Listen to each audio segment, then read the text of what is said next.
So today the topic is yoga for anxiety, and it's going to be more of a kind of a yoga philosophy talk. We will do a little bit of asanas and breathing practices for anxiety specifically, but I would also like to touch upon how we can turn to some of these ancient texts in yoga philosophy when we feel overwhelmed, when we feel helpless in our roles in the society, when everyone is dying. Well, not everyone, a lot of people are dying and our government's not doing anything. And how do we calm our own anxiety about the virus itself, and how do we calm the anxiety of other people around us using the ancient texts and philosophy that can be guiding us.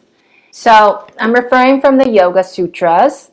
This is a very standard text in yoga philosophy, and all yoga teachers that go through training have studied this to some extent. But I'm going to share a few sutras from here. Sutras just mean thread, and it's basically written poetically as a way for people to memorize, but there's also commentary. And in this, at the very beginning of it, they say there are 5 kinds of mental modifications. 5 kinds of mental modifications, meaning there's 5 kinds of thought patterns that exist across all humankind. And these are either painful or painless, or I like to think they are either helpful or non-helpful to ourselves and to other people.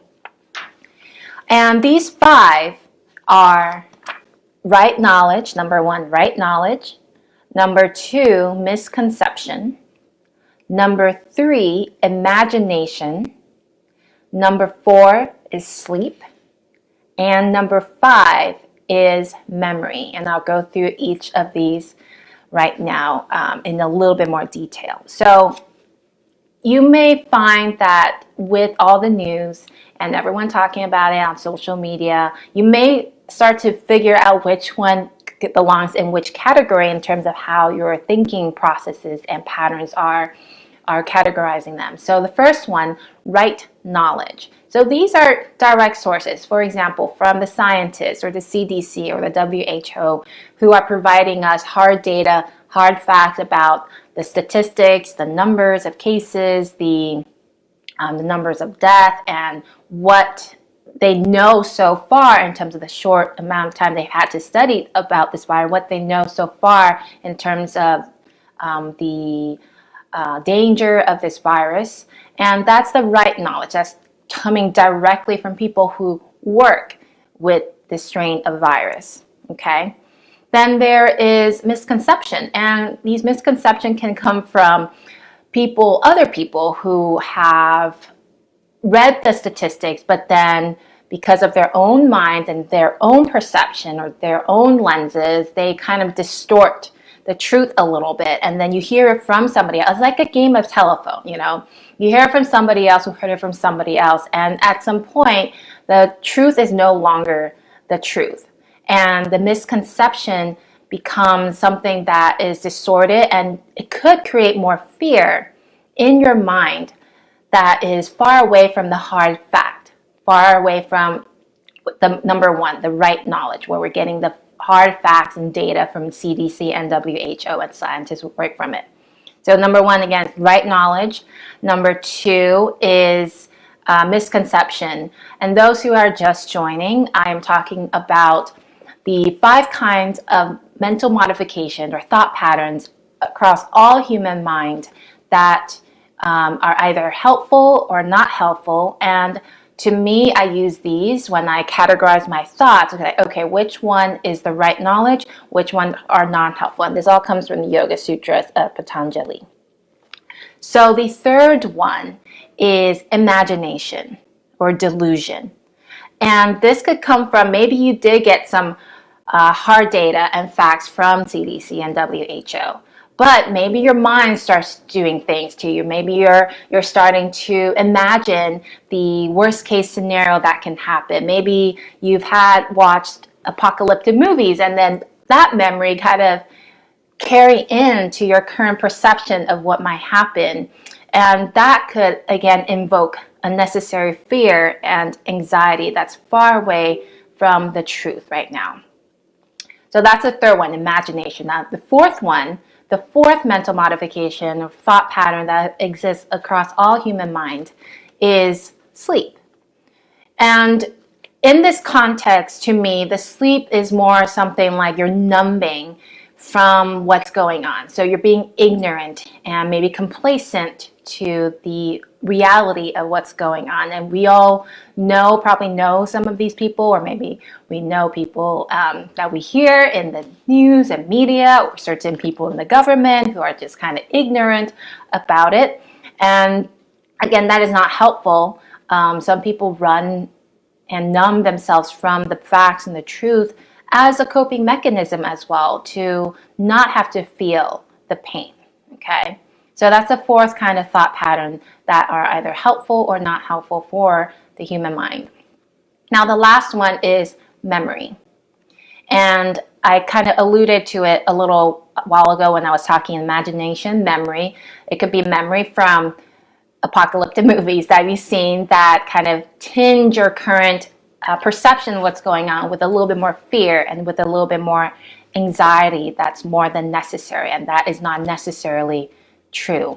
It could be a memory from perhaps you had a bad experience of pneumonia, or you had a bad experience of a really bad case of flu one year, and maybe that memory of how sick you were also tinged your perception of this a little bit with a little bit more fear and a little bit more anxiety.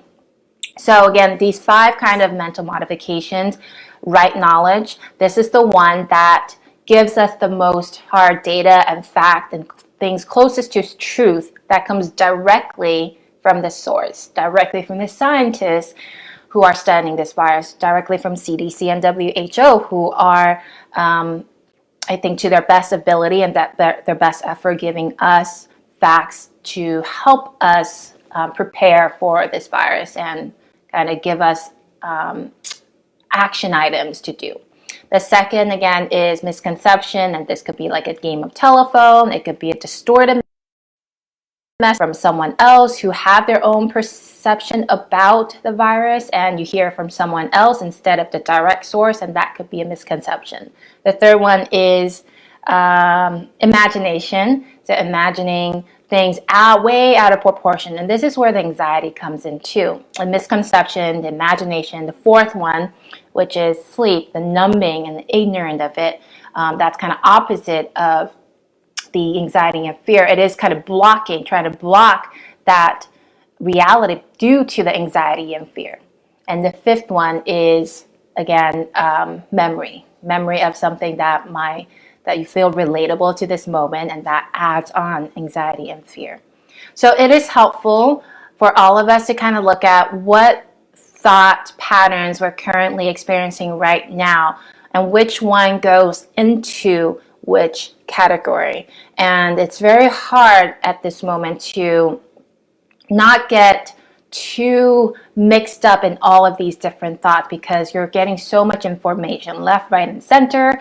And there's social media now. Someone else is telling something different. Someone could have a political interest in telling you something different other than the right knowledge, the direct source of knowledge from scientists who work with this virus, the virologists or epidemiologists who are directly working with this virus. So my advice, and this is what I've been trying to do myself for the most part, is to go to the direct source, CDC, WHO, or I think in San Francisco, at least Bay Area, the government, the city and counties are trying their best to provide the right information for us and putting up the correct measures to help prepare and protect us all. And I just look at those, and then once I get the information, I try not to look at anything else.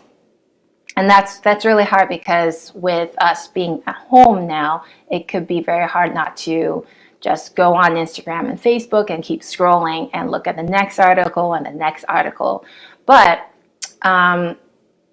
one thing that you can think about also is, by returning again and again to the subject, are you learning anything new from it? Or are you just kind of spiraling in place and trying to sparse out more information where you can't, but it actually just feeds back into your own fear and anxiety about it? Is it helpful? Are you learning something more? And if it's not, and it's just keeping you in that spiral, I would say just recognize that and try to pull yourself out of it. And speaking of the fourth mental modification against sleep, sometimes it might be good to do a little bit of that, to numb it out a little bit just for a time being. And for example, me, I go watch one of my favorite Netflix shows that's kind of feel good and funny. So it's okay to do a little bit of that, especially with so much other stimulations coming in that does provoke fear and anxiety. If you do need to go on the way to the other spectrum of numbing and just closing everything out, all the noise out for a little while, by all means, go ahead and do that. But my best advice is do get the facts and do get the data from the right sources and the right knowledge. And once you've learned something new that could help you prepare next for the day or for the week, then you go out and just close it out, shut it down, and do something else more helpful for you. So that's my little spiel from the Yoga Sutras today of the 5 mental modifications, thought patterns that could be either helpful or not helpful. So if you have any other questions about this, let me know. But I would like to do a little bit of an asana practice this morning that will directly relate to helping us kind of pass these emotions through the body instead of being trapped and locked inside, which could build up more into a physical tension, maybe feeling your shoulders, in your neck and between your shoulder blades. Some of you may feel it in your low back and in your sacrum. So I'm going to go on, I'm going to go on to my mat and just watch first. I'm going to demonstrate the first pose. Actually, we're just going to do one pose today, and it's a restorative pose. Some of you may be familiar with it. If you have a bolster, that's the best prop for this next practice. If you don't, you can grab yourself a block, okay, a yoga block or some stacks of books. And if you don't have blocks, you can use, it won't be comfortable, but canned food items or canned jars, and maybe have a towel covering over them to just make it a little bit softer. And you do want it to be soft. Yesterday, I actually saw someone is very, very creative that instead of blocks, they used toilet paper rolls. And I was like, duh, I haven't thought about that. Everyone has so much toilet paper rolls now. So anything that is about, I think there's like 4 to 5 inches of height, or maybe even 6 inches. The bolster is definitely a little higher. And I'm going to give you a moment to gather these things if you want to join the asana portion. And after the asana, we'll also do a little chanting and meditation that helps with the anxiety part of the anxious thoughts of the mind. Okay, so I'm going to grab myself another blanket actually. Okay, so we're going to do a reclining twist that helps open up the upper back between the shoulder blades in particular, and the shoulders as well as the neck. And this is where, with these mounting amount of overwhelm, this could be something that we start to carry in the body as a physical manifestation from the emotional turbulences that we have been experiencing. And this reclining twist is also a great way to allow yourself to be with what you're feeling, but without getting overwhelmed by it, and at the same time not suppressing these feelings. Okay, so I'm going to demonstrate, and you can do this with me, but just make sure you can see me. Have your screen set up so you can see me, or you can just watch first and then I'll instruct again the second time. So I'm going to lie on the side. Actually, I'm going to start by lying on the back, knees into the chest. And allowing your knees to be together, your thighs slightly leaning through your belly to lengthen through the low back.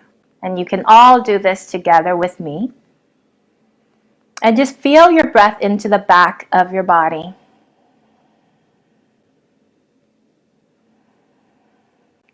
As you inhale, feel how the breath travels down the back of your body, down into your low back and hips. And exhaling, the breath traverses up through your spine and out through your nose. Letting your back find solace against the sturdiness of the earth. So amidst all the turbulences that are existing outside in this world, allow your body to find stability upon the earth.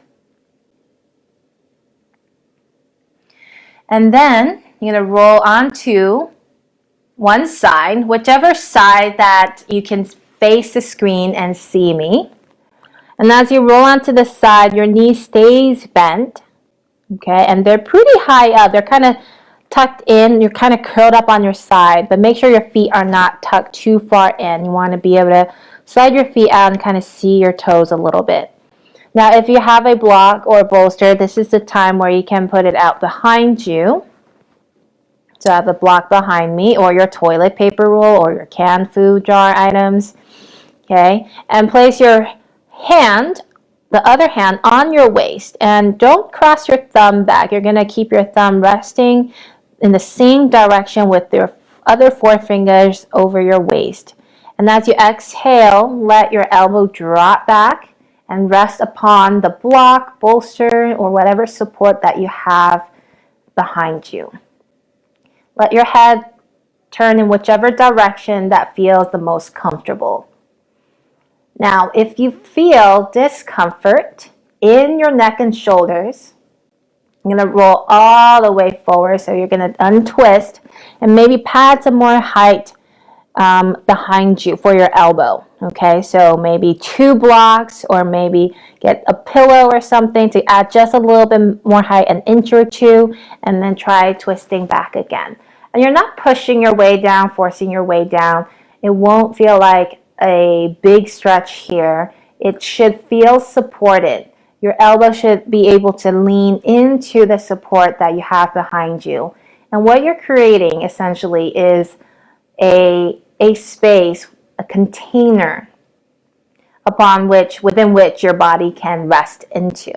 Okay, and especially now with so much uncertainties, the body is trying to grapple with some sort of boundary, some container, some sense of some ground and wall and safety. So containing the body is a way to help directly affect the mind as well, to feel a little bit more secure, to feel a little bit more settled. Now, if your discomfort is in the low back, if you do feel discomfort in the low back, again, you're going to untwist, bring your knees even higher, and then twist back again. Okay, and see if that helps. If it doesn't, neither of these help, roll all the way forward and just rest on your side.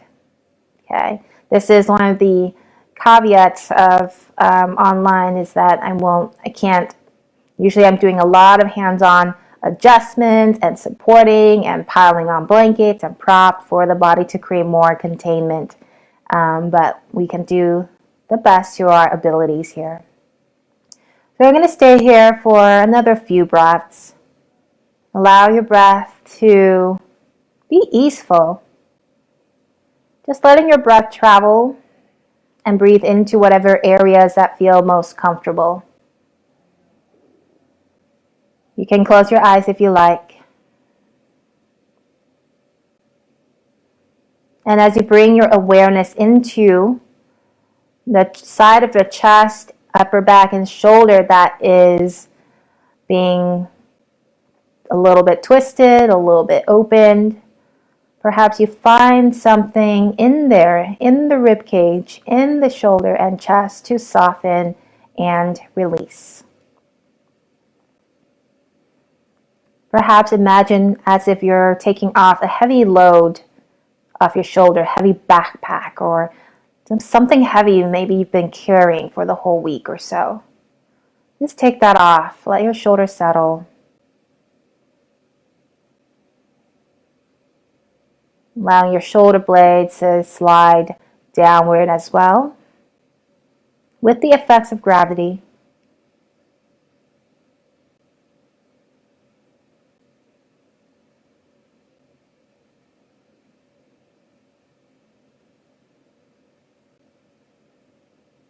And 2 to 3 more breaths.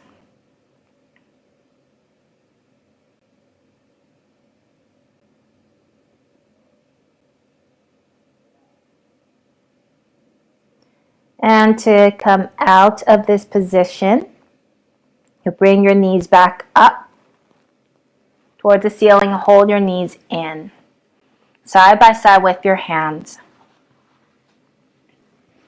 See if you notice any changes through your entire back or shoulders or anywhere else in the body.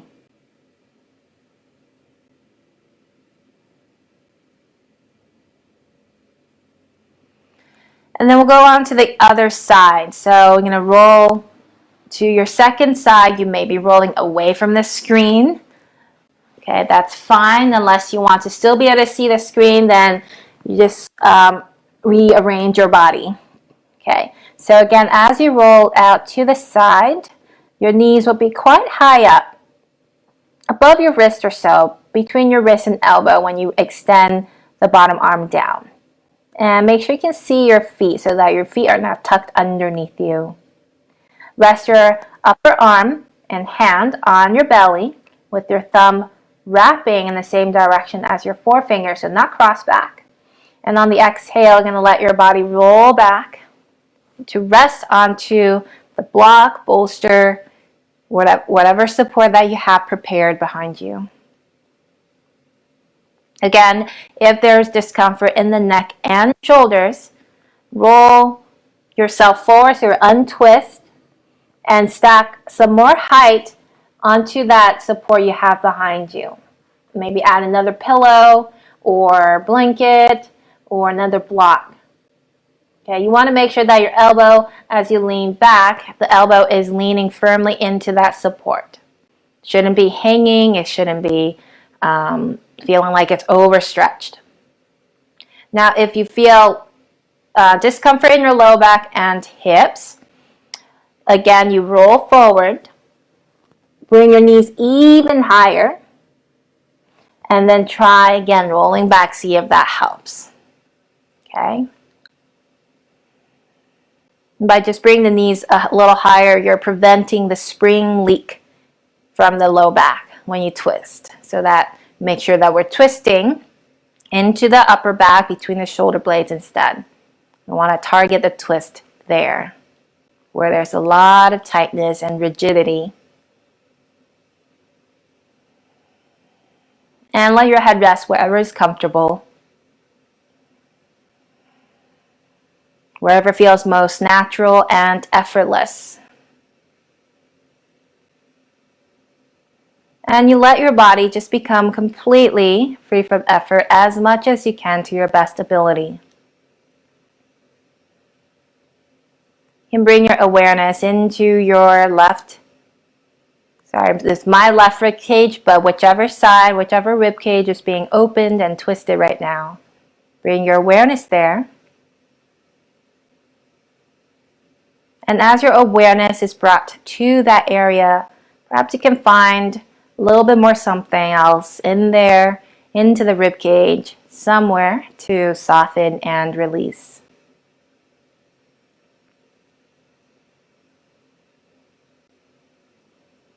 The breath is easeful and natural, breathing into whatever areas the breath wants to go within your body.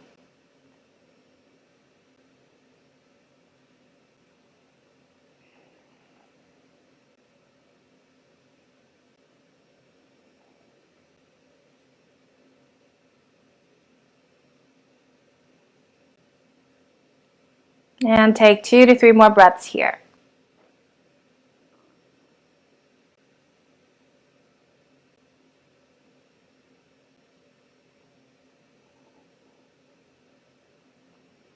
And then to come out, bring both of your knees up. So you're rolling on your back again. Hold your knees side by side with both hands. Notice any changes through the body, if there are any.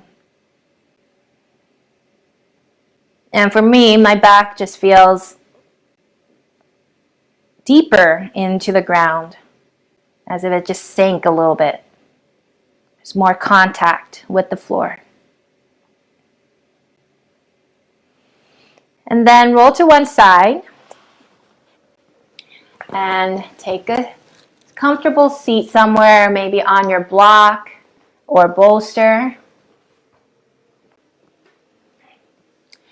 And we're going to do a mantra. And the word of this mantra, very simple, is GAM. G-A-M, but it's not GAM, it's GAM, almost like G-A-U-M, or like G-U-M, but not gum, it's GAM, okay?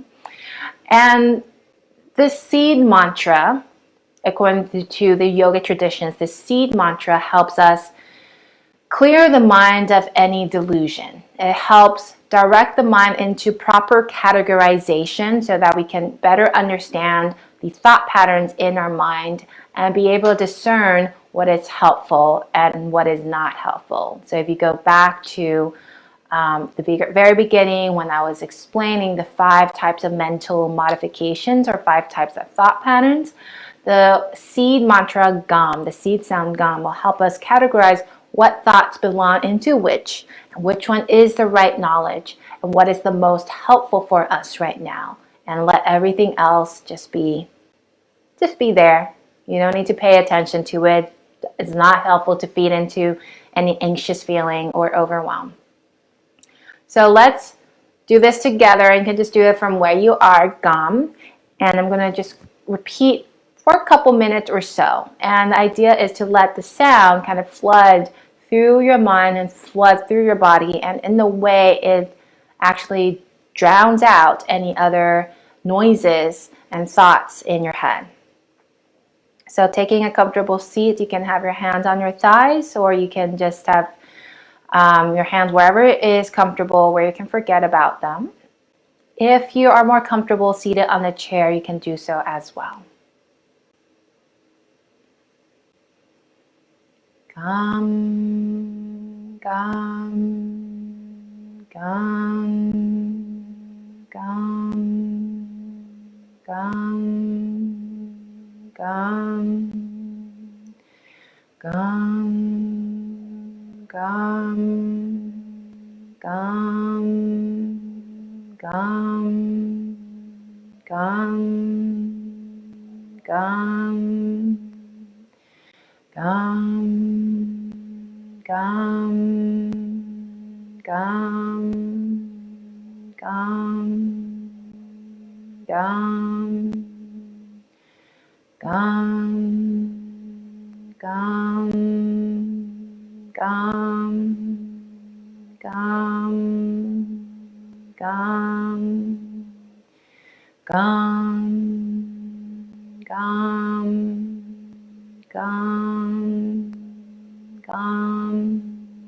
Now continue a few more quietly in your head, chanting over and over in your head.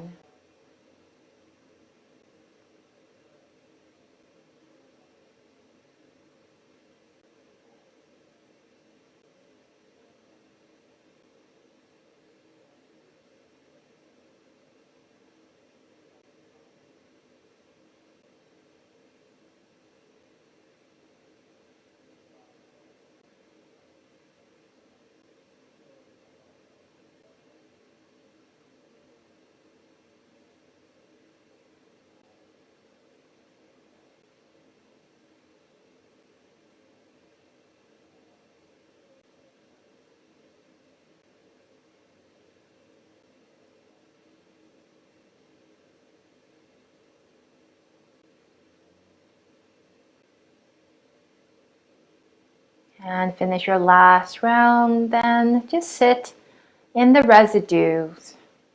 the lingering effects of the mantra, perhaps feeling the reverberation of it. Maybe you are sitting in a particular stillness as a result of the mantra. Whatever that may be, allow yourself to marinate in those effects.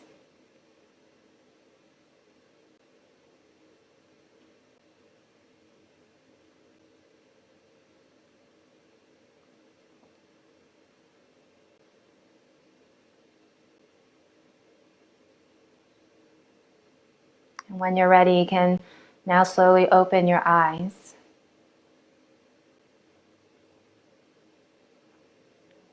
Om.